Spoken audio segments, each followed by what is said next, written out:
Welcome to this lecture on problems on Fourier transform, inverse Fourier transform and Parcels identity. The Fourier transform கான formula என்னன்னு தெரியும். f of x equal to 1 divided by root of 2 pi integral minus infinity to infinity f of x exponential of minus I sx into dx. Then for the formula for inverse Fourier transform, f of x equal to 1 divided by root of 2 pi integral minus infinity to infinity f of s e power minus I sx into ds. Then for the partial identity, integral minus infinity to infinity modulus of f of x square into dx equal to minus infinity to infinity modulus of f of s square into ds.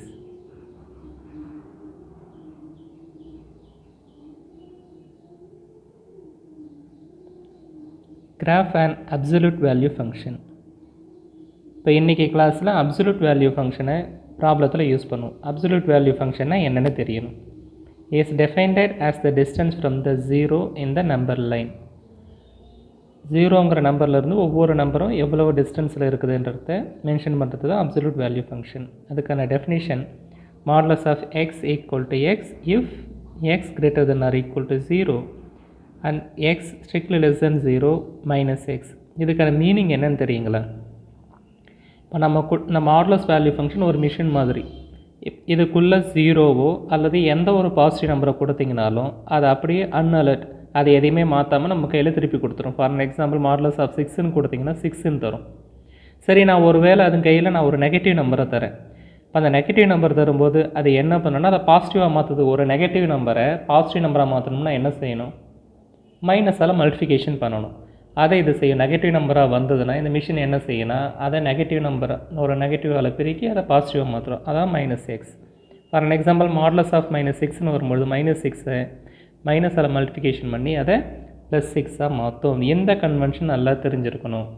Modulus of X கூடக்கூடிய number ஒரு positive நம்பராக இருந்ததுன்னா அப்படியே நம்ம கையில் கிடைக்கும். Negative நம்பராக இருந்ததுன்னா அதை மைனஸால் மல்டிஃபிகேஷன் பண்ணி அதை பாசிட்டிவ் நம்பராக மாற்றி தரும். இதுதான் அதனுடைய mechanism.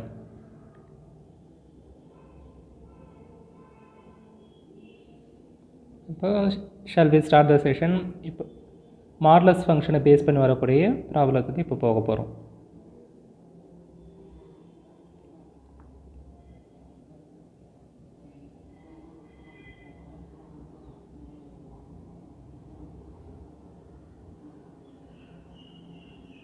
Find the Fourier transform of f of x equal a minus modulus of x strictly less than a and 0 modulus of x strictly greater than a.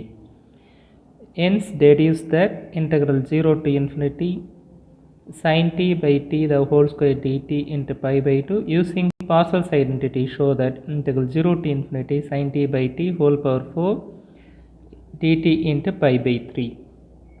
இப்போ இந்த ப்ராப்ளத்தில் ஃபோரியர் ட்ரான்ஸ்ஃபார்மை பேஸ் பண்ணி கண்டுபிடிக்கக்கூடிய ஆன்சர் வந்து இவங்க கொடுத்துருக்குல்ல. ஸ்ட்ரைட்டாக 2 டிடக்ஷன் கண்டுபிடிக்கணும். ஒன்று இன்வர்ஸ் ஃபோரியர் ட்ரான்ஸ்ஃபார்மை பேஸ் பண்ணி வரக்கூடிய டிடக்ஷன், அடுத்தது அவங்களே ப்ராப்ளத்தில் கொடுத்துருக்குறாங்க பார்சல்ஸ் ஐடென்டிட்டியை பேஸ் பண்ணி வரக்கூடிய டிடக்ஷனை ஃபைண்ட் அவுட் பண்ணணும். இப்போ இது மாதிரியான ப்ராப்ளத்தில் மிகப்பெரிய அட்வான்டேஜாக நீங்கள் என்ன நினைக்கிறீங்க? ஆன்சர் ஏற்கனவே நம்ம கையில் இருக்குது. ஃபோரியர் ட்ரான்ஸ்ஃபார்ம் ஃபைண்ட் அவுட் பண்ணிவிடுவோம். அடுத்தது இன்வர்ஸ் ஃபோரியர் ட்ரான்ஸ்ஃபார்மில் போகும் பொழுது அவங்க என்ன ஆன்சர் கேட்குறாங்களோ அதுக்கேற்ற மாதிரி ஏனுடைய வேல்யூ சப்ஸ்டியூஷன் பண்ணுறது, எக்ஸ்னுடைய மதிப்பை சப்ஸ்டியூஷன் பண்ணுறது, அதை கரெக்டாக செஞ்சோம்னா ஃபஸ்ட்டுனுடைய ஆன்சர் வந்து கிடைச்சிடும். ரெண்டாவதுனுடைய ஆன்சரும் left hand side integral minus infinity modulus of f of x square into dx, இந்த போர்ஷன் கண்டுபிடிக்கிறது மட்டும்தான் பெரும்பாலும் இன்டெகிரேஷன் யூஸ் பண்ணுவோம். ரைட் ஹேண்ட் சைடில் இருக்கக்கூடிய integral minus infinity to infinity modulus of f of x square into dx, அந்த போர்ஷனுக்கு பெரும்பாலும் இன்டெகிரேஷன் வந்து அந்த அளவுக்கு நம்ம அப்ளை பண்ண மாட்டோம். அதனால் லெஃப்ட் ஹேண்ட் சைடு நீங்கள் கரெக்டாக கண்டுபிடிச்சிட்டிங்கன்னா ஓரளவுக்கு பார்சல் ஐடென்டிட்டி ஆன்சரையும் கரெக்டாக எடுத்துகிட்டு வந்துடலாம். இப்போ இதில் Fourier of f of s equal to Fourier of f of x 1 divided by root of 2 pi integral minus infinity to infinity f of x exponential of I power sx into dx. இதில் எந்த ரீஜியன்லேருந்து எந்த region வரைக்கும் modulus of A minus modulus of x வந்து நான் ஜீரோவாக இருக்குது. இது 0, இங்கே மைனஸ் ஏ, இங்கே plus A, sorry plus A, இங்கே மைனஸ் ஏ, மைனஸ் ஏவிலேருந்து ப்ளஸ் ஏ வரைக்கும் எஃப் ஆஃப் எக்ஸ்னுடைய மதிப்பு வந்து நான் zero. F of x not equal to zero. இந்த இடத்துல மட்டும்தான் ஒரு ஜீரோ ஆகாமல் இருப்பார், மற்ற எல்லா இடத்துலையும் அதனுடைய மதிப்பு வந்து ஜீரோ. அதனால தான் இந்த ஸ்டெப்ஸில் இருந்து இந்த ஸ்டெப்ஸுக்கு நான் வரும்பொழுது minus infinity to plus infinity எதனால் ரீப்ளேஸ்மெண்ட் பண்ணுறேன், மைனஸ் ஏ டு ப்ளஸ் ஏவனால் நான் ரீப்ளேஸ்மெண்ட் பண்ணுறேன். அடுத்த ப்ரொசீஜர் இ பவர் ஐஎஸ்எக்ஸை என்ன பண்ணுவோம், இதெல்லாம் சேம் டிட்டோ அதே ஸ்டோரி எழுதுகிற மாதிரி தான் காஸ் எக்ஸ் ப்ளஸ் ஐ சைன் எக்ஸ்னு எழுதுவேன். அடுத்தது இந்த டேர்மை உள்ள மல்டிஃபிகேஷன் பண்ணும்போது சைன் வந்து ஒரு ஆட் டேர்ம், அதனால் சைன் ஜீரோ ஆகிடும். காஸ் மட்டும் தான் நம்மளுக்கு சர்வைவல் ஆகும், cos s x into dx. ஏன் காஸ் வந்து ஆட் ஃபங்க்ஷன்னா மாடுலஸ் ஆஃப் எக்ஸ் ஒரு மாடுலஸ் ஆஃப் எக்ஸ் ஒரு ஈவன் ஃபங்க்ஷன், காஸ் எக்ஸும் ஒரு ஈவன் ஃபங்க்ஷன். ரெண்டு ஈவன் ஃபங்க்ஷன் மல்டிஃபிகேஷன் பண்ணும்போது உங்களுக்கு ஒரு ஈவன் ஃபங்க்ஷன் தான் கிடைக்கும். ஆனால் A minus modulus of x ஒரு even function, sine s x வந்து ஒரு ஆட் ஃபங்க்ஷன், அதனால் அதனுடைய மதிப்பு வந்து ஜீரோ ஆகிடும். இப்போ minus A to plus A minus modulus of x cos s x into dx மட்டும்தான் இப்போ நம்ம கையில் இருக்குது. இப்போ அடுத்தது இது ஒரு ஈவன் ஃபங்க்ஷன்னா நம்ம என்ன ப்ராப்பர்ட்டி ஆட்டோமேட்டிக்காக யூஸ் பண்ணலாம். For the given function is even, minus a2 plus a f of x into dx, which is equal to 2 times integral 0 to a f of x into dx. இதில் முக்கியமாக note பண்ணக்கூடிய விஷயம் ஜீரோவிலேருந்து ஏ. இப்போ ஜீரோவிலேருந்து இந்த side போகிறதுனால அது ஒரு பாசிட்டிவ் நம்பராக மாறிடும். இப்போ 0 to a இங்கே ரெண்டால் மல்டிஃபிகேஷன் பண்ணால் 2/√2 இன்டெக்ரல் 0 to a. அப்போ மாடுலஸ் ஆஃப் எக்ஸு பாசிட்டிவ் ரீஜியனில் எப்படி வரும், ப்ளஸ் எக்ஸ்னு வரும். அந்த பிகினிங்கில் சொன்ன மாதிரி modulus of x equal to x provided the given number is given number அல்லது கிவன் ரீஜன் வந்து பாசிட்டிவ் ரீஜனாக இருந்ததுன்னா. அதனால் மாடுலஸ் ஆஃப் எக்ஸ் இங்கே கன்வீனியண்ட்டாக நம்ம என்னென்னு எடுத்துக்கலாம், எக்ஸ்னு எடுத்துக்கலாம். இதுதான் இதுக்கான டிரான்ஸ்ஃபர்மேஷனுக்கான ரீசன். ஏன் இங்கே மாடுலஸ் ஆஃப் எக்ஸ் எக்ஸ்னு மாறுது, ஏன்னா ரீஜியன் வந்து 0 to a அது ஒரு பாசிட்டிவ் ரீஜனாக மாறுறதுனால அதை எக்ஸ்னு எடுத்துக்கிறேன். a minus x into cos of sx into dx. இப்போ நம்மளுடைய நார்மலான இன்டெகிரேஷன் ப்ரொசீஜருக்கு போக போகிறோம்.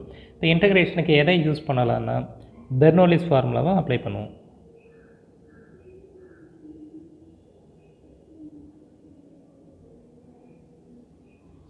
Bernoulli's formula integral of u dv equal to uv minus u dash v1 plus u double dash v2.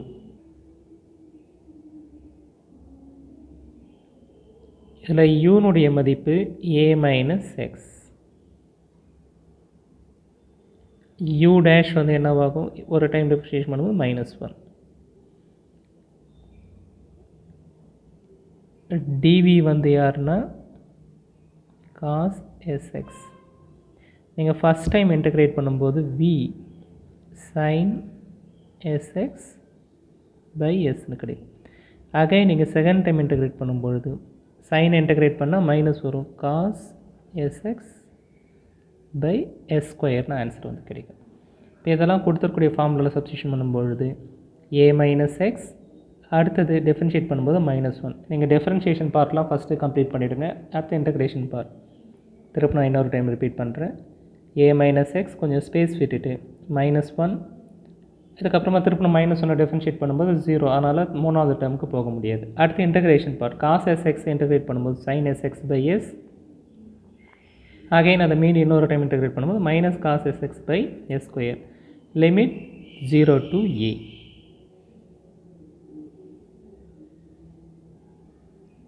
Limit apply பண்ணுறதுக்கு முன்னாடி மைனஸ் ப்ளஸில் multiplication பண்ணி எடுத்து வச்சிட்டிங்கன்னா ஆன்சர் பெரும்பாலும் நம்மளுக்கு சிம்பிளாக கிடைக்கும். இப்போ a minus x sine SX by s, இப்போ 3 மைனஸ் இருக்குது, 3 டைம் மைனஸ் வந்ததுன்னா -1 cos SX by s square 0 to a.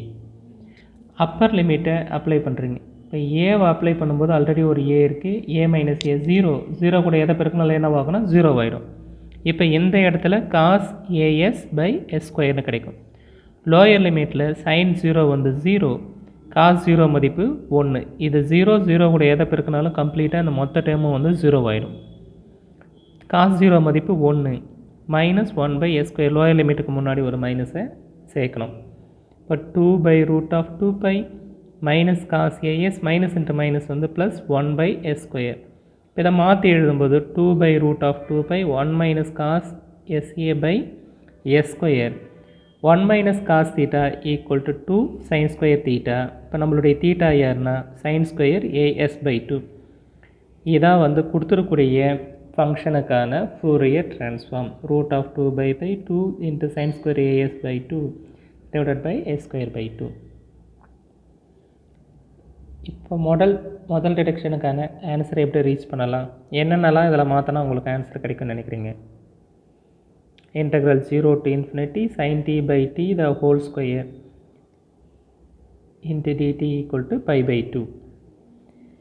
இங்கே ஏன் 1 minus cos sன்னு இருக்குது? ஆன்சர் வந்து அவங்க சைனில் கேட்டிருக்கிறாங்க. இந்த 1 minus cos theta 2 sin square theta by 2 இது உங்களுக்கு 11th கிளாஸில் வந்துருக்கு. இதுக்கு பேர் வந்து of reduction formula.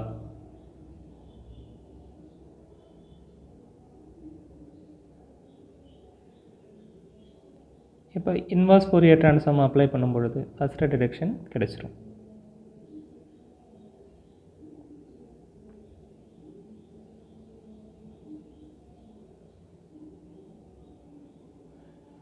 Inverse Fourier transform formula F of s இங்கே சப்ஸ்டியூஷன் பண்ணியிருக்கிறேன்.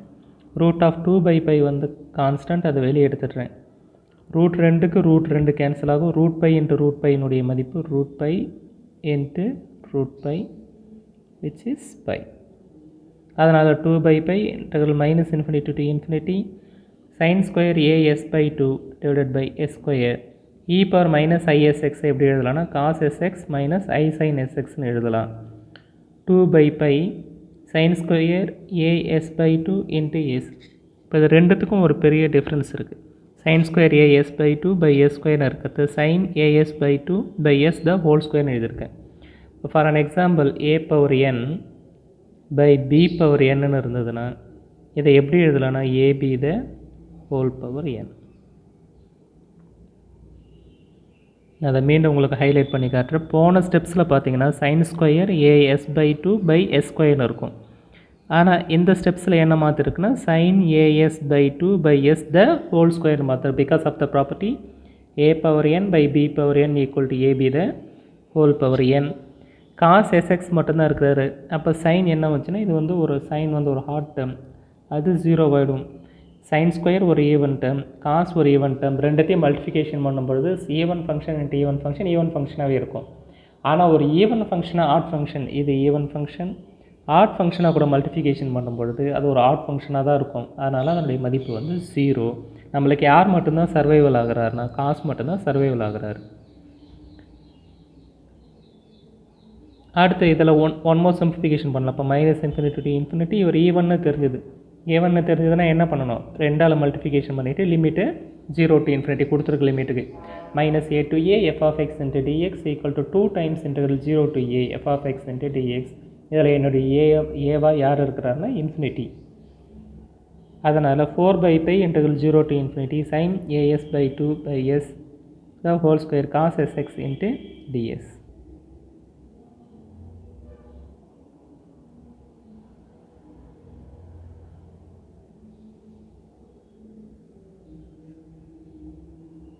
Put a equal to 2 and x equal to 0. இப்போ லெஃப்ட் ஹேண்ட் சைடில் f of xன்னு இருக்குது. f of 0 4/π integral 0 to infinity sin s by 2 the whole square cos 0 into dsன்னு வரும். ஏனுடைய மதிப்பு 2, இப்போ 2க்கு 2 cancel ஆகும். sin s by s the whole square cos of 0 into ds. f of 0 4/π integral 0 to infinity sin s by s the whole square cos 0 மதிப்பு 1. f of x a minus modulus of x x strictly greater than a. இப்போ ஏனுடைய மதிப்பு 2ன்னு substitution பண்ணும்போது ஏனுடைய மதிப்பு 2, எக்ஸ்னுடைய மதிப்பு 0. எக்ஸ்னுடைய மதிப்பு 0ன்னு அது 0 ஆகும். ஏனுடைய மதிப்பு 2 2 minus 0ன்னு வரும். இப்போ f of 0 மதிப்பு வந்து 2. அதனால் லெஃப்ட் ஹேண்ட் சைடில் 2ன்னு சப்ஸ்டியூஷன் பண்ணோம். அதை நான் இங்கே சப்ஸ்டியூஷன் பண்ணியிருக்கேன். இப்போ s வந்து ஒரு டம்மி வேரியபிள், எஸ்ஸுக்கு பதில் tன்னு சப்ஸ்டியூஷன் பண்ணலாம். லெஃப்ட் ஹேண்ட் சைடில் 2 இந்த 4/π இந்த 4/π ரெசிப்ரோக்கலாக மாறும்போது π/4ன்னு மாறும். ரெண்டுத்தையும் கேன்சலேஷன் பண்ணிங்கன்னா π/2. அதான் integral 0 to infinity sin t by t the whole square dt into π/2. சரி, ஃபூரியர் ட்ரான்ஸ்ஃபார்ம் படிக்கிறதுனால என்ன அட்வான்டேஜ் இருக்குது தெரியுங்களா? இதில் நிறைய இம்ப்ராப்பர் இன்டெக்ரலினுடைய மதிப்பெல்லாம் ஃபைண்ட் அவுட் பண்ணலாம். இதை நீங்கள் நார்மலான இன்டெக்ரலை யூஸ் பண்ணி ஆன்சர் ஃபைண்ட் அவுட் பண்ண முடியாது. Integral 0 to infinity sin t by t the whole square into dt. யாராவது தம்பி இதனுடைய மதிப்பை நீங்கள் கண்டுபிடிச்சி சொல்ல முடியுமான்னு கேட்டால் கண்டிப்பாக இதுக்கு நீங்கள் கண்டுபிடிக்க முடியாது. இதில் நிறைய இம்ப்ராப்பர் இன்டெக்ரல் அதெல்லாம் என்ஜினியரிங்கில் நிறைய யூஸ் ஆகும். அதுக்கான ஆன்சர்லாம் எதுலேருந்து கண்டுபிடிக்கலாம்னா ஃபோரியர் ட்ரான்ஸ்ஃபார்ம் அப்ளை பண்ணும்பொழுது இம்ப்ராப்பர் இன்டெக்ரலுடைய வேல்யூ தெரியும். இப்போ இதனுடைய வேல்யூ வந்து என்ன π/2. பையனுடைய மதிப்பு என்னன்னு தெரியுங்க இல்லையா? 3.14 பக்கத்தில் டெசிமல் பிளேசஸ் வரும். அது 2ஆல் டிவைட் பண்ணும்போது என்ன ஆன்சர் கிடைக்குதோ அந்த மதிப்பு தான் இந்த இன்டெக்ரலுடைய மதிப்புனா நம்மளால் ஈஸியாக சொல்லிட முடியும். இப்போ ஃபஸ்ட் டிடக்ஷன் முடிஞ்சது. அடுத்தது செகண்ட் டிடக்ஷன் பார்சல்ஸ் ஐடென்டிட்டியை பேஸ் பண்ணி வர்றது.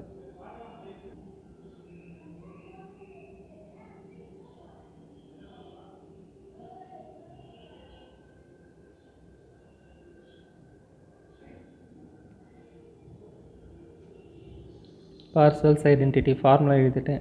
எப்போவுமே அந்த பார்சல்ஸ் ஐடென்டிட்டியில் என்ன பண்ணுவோன்னா லெஃப்ட் ஹேண்ட் சைடு தனியாக கண்டுபிடிப்பேன், அடுத்தது ரைட் ஹேண்ட் சைடு தனியாக கண்டுபிடிப்பேன். இது மாதிரி கண்டுபிடிச்சேன்னா உங்களுக்கு ரெண்டுத்தையும் கம்பேர் பண்ணி ஃபைனல் ஆன்சர் ஈஸியாக எடுத்துருந்தால் ரெண்டுத்தையும் நீங்கள் சைமல்டேனியஸாக ஒரே டைம் பண்ணும்பொழுது கொஞ்சம் கன்ஃபியூஸ் ஆகும். அதனால தான் லெஃப்ட் ஹேண்ட் சைடு தனியாக கண்டுபிடிங்க, ரைட் ஹேண்ட் சைடு தனியாக கண்டுபிடிக்கிறது. It is intelligence. நம்ம ஈஸியாக வந்து ஆன்சர் கரெக்ட் ஆன்சர் வந்துடும். இப்போ -∞ to infinity modulus of f of x square into dx. இப்போ 1 minus x whole square into dx. இங்கே நான் ஏனுடைய மதிப்பை 1ன்னு எடுத்துகிட்ருக்கிறேன். a minus modulus of x, a minus modulus of x, ஏனுடைய மதிப்பு 1 minus modulus of x. மாடுலஸுங்கிறது ஒரு even function, அதனால் limit என்ன மாறினா 0 to 1ன்னு மாறும். அவர் எப்போ 0 to 1ன்னு மாறுறாரோ இந்த மாடுலஸ் ஆஃப் எக்ஸ் என்னவோ மாறினா ஆட்டோமேட்டிக்காக எக்ஸாக மாறிடும். 1 minus x the whole square. அடுத்தது இதை நீங்கள் லோயர் கிளாஸில் படிச்சிருப்பீங்க. Integral ax + b whole power n into dx equal to 1/a ax + b whole power n + 1/n+1. இது 11th கிளாஸ் வரக்கூடிய இன்டெக்ரேஷன் ஃபார்முலா. ஏனுடைய மதிப்பு வந்து -1, இங்கே b யாருன்னா 1. எக்ஸுக்கு முன்னாடி என்ன கோஎஃபிஷியன்ட் வந்திருக்கோ அதை ஏன்னு எடுத்துக்கணும், கான்ஸ்டன்ட் டேர்மு பின்னு எடுத்துக்கணும். இப்போ எக்ஸுக்கு முன்னாடி -1 வந்திருக்கு, அது ஏ. இப்போ 1/ஏனா 1/-1 -3 ax + b whole power n+1. என்னுடைய மதிப்பு இங்கே யாருன்னா 2. 1 - x whole power 3/3 limit 0 to 1. இப்போ அப்பர் லிமிட்டை சப்ஸ்டியூஷன் பண்ணுறீங்க. அப்பர் லிமிட் 1 1 - 1 வந்து 0 ஆகும், அதனால் இந்த இடம் வந்து 0. அடுத்தது லோயர் லிமிட் சப்ஸ்டியூஷன் பண்ணும்போது 1 - 0 -1/3 மைனஸ் இன்ட்டு மைனஸ் வந்து ப்ளஸ் 2 × 1/3 = 2/3. இது லெஃப்ட் ஹேண்ட் சைடுக்கான ஆன்சர். அடுத்தது right hand side. Integral -∞ to infinity modulus of f of s square into ds. f of s உடைய மதிப்பு என்னன்னு தெரியும், √2/π 2 sin square as s/2. இப்போ இதை ஸ்கொயர் பண்ணுறீங்க. ஸ்கொயர் பண்ணும்போது 2 ஸ்கொயர் பண்ணால் 4ன்னு மாறும். √2 ஸ்கொயர் பண்ணும்போது 2, 4 2 மல்டிப்ளிகேஷன் பண்ணும்போது 8 8/π -∞ to infinity sin square as/2 s square the whole square. இதனால் கேர்ஃபுல்லாக வாட்ச் பண்ணோம். sin square as/2 × s square the whole square. ஏனுடைய மதிப்பு வந்து 1, அதனால் இங்கே வெறும் s/2ன்னு மட்டும்தான் இங்கே எழுதியிருக்கிறேன். இப்போ அடுத்த ஸ்டெப்ஸில் இது ஒரு ஈவன் ஃபங்க்ஷன், ஸ்கொயர் வந்தாலும் ஈவன் ஃபங்க்ஷன், அதனால் இது 2ஆல் மல்டிப்ளிகேஷன் பண்ணுறோம். 16/π integral 0 to infinity sin square s/2 the s square the whole square into ds.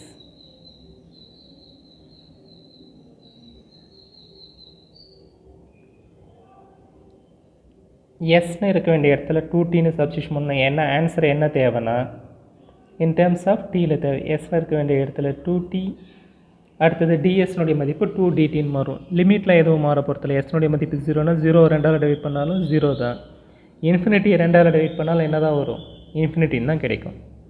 இப்போ 16/π integral 0 to infinity sin square 2t 2க்கு 2 கேன்சல் ஆகும். sin square t. இப்போ 2tயை இங்கே ஸ்கொயர் பண்ணும்போது இந்த இடத்துல 2tயை ஸ்கொயர் பண்ணும்பொழுது அது என்ன பண்ணணும் 4t². அதுக்கு மேலே ஒரு ஸ்கொயர் இருக்குது. இது இன்னொரு டைம் சொல்ல பாருங்கள். 2t the whole square. அப்போ ஸ்கொயர் பண்ணும்பொழுது 4t² மாறும். அதுக்கு மேலே ஒரு ஸ்கொயர் இருக்குது.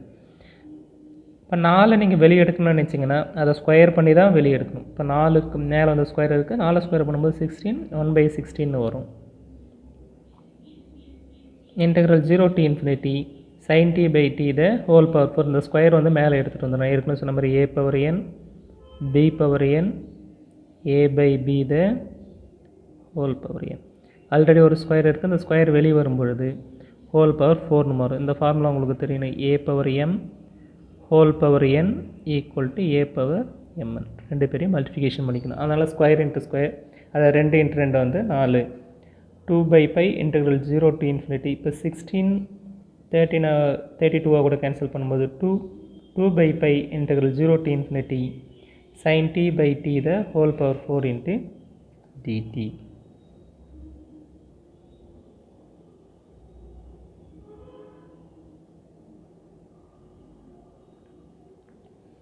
இப்போ லெஃப்ட் ஹேண்ட் சைடையும் ரைட் ஹேண்ட் சைடையும் ரெண்டுத்தையும் ஈக்குவேட் பண்ணணும். Now we equating left hand side நோடைய மதிப்பு 2/3.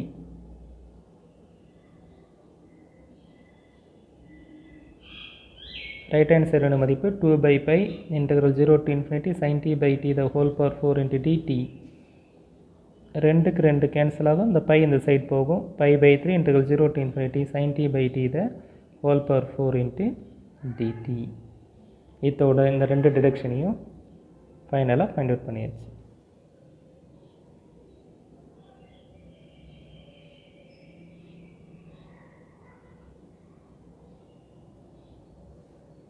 இப்போ இந்த செஷனை நான் கம்ப்ளீட் பண்ணுறதுக்கு முன்னாடி இப்போ இந்த problems on Fourier transform, inverse Fourier transform, parcels identity, இதை சால்வ் பண்ணுறதை நீங்கள் தொடங்குறதுக்கு முன்னாடி என்னென்ன விஷயத்தெல்லாம் நீங்கள் நோட் பண்ணணும் அப்படின்றத நான் ஒரு அனிமேட் வீடியோவை போட்டுருக்கேன். அந்த வீடியோவை வாட்ச் பண்ணுங்கள்.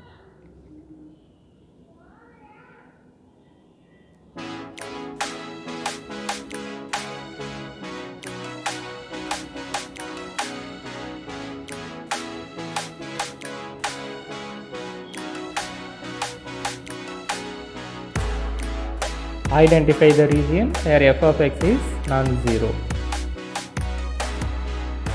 Check the odd and even function behavior of f of x.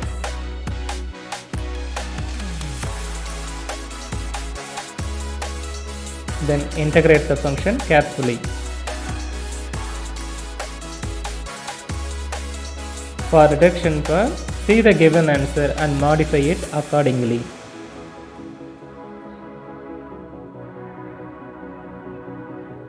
Then you reach the correct answer.